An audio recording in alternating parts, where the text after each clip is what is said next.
Hello, and thank you for joining me.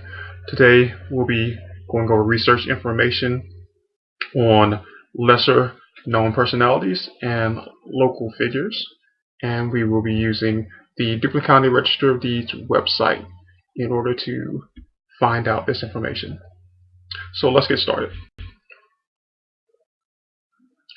On the Duplin County website, we can look up information on birth records, death records, marriage bonds, slave records, cohabitation records, land grants, and election records, and also real property records. Let's say we were doing research on Hester Pearsall, who was one of the oldest living ex-slaves in Duplin County.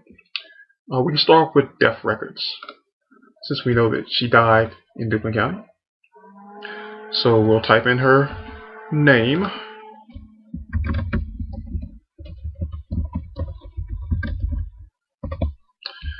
and we'll start the date at January 1, 1900.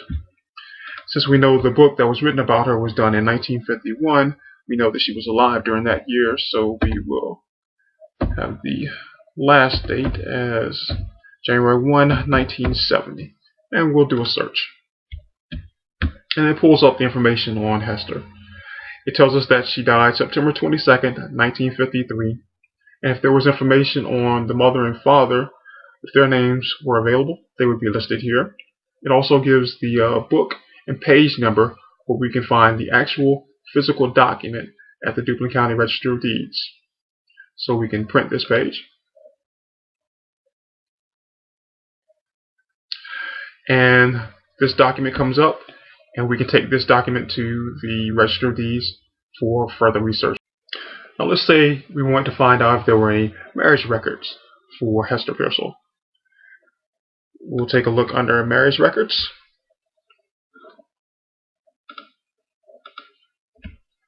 We'll type in her name. And since I don't know the date she was married, or if she was, we'll leave those blank and we'll do a search. And this Hester Pearsall comes up, and it shows that she was married February the 20th, 1883. Now, this could be the person we're looking for, and it might not be, but we do have the name of the groom, and we also have the book number and license number. So if we wanted to do further research, we could print this page and take it back to the Register of Deeds. Since Hester was an ex-slave, let's take a look at slave records. There's two types of searches you can do here, a regular or an advance.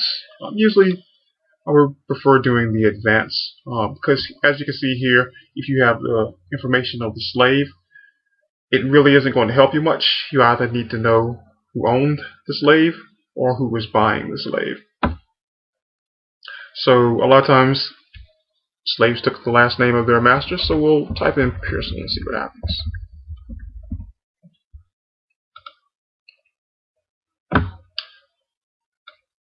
Okay, this pulls up a record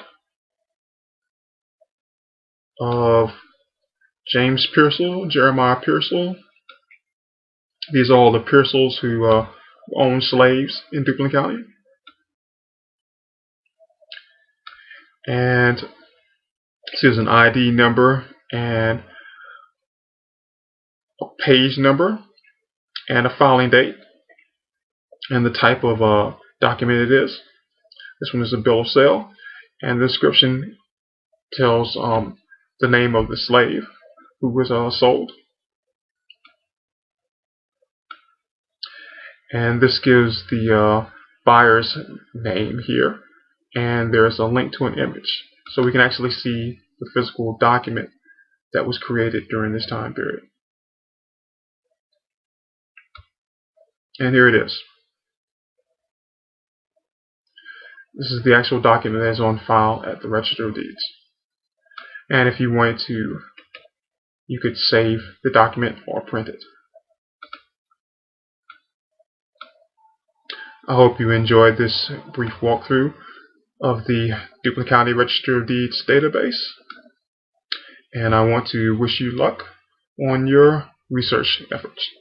Take care.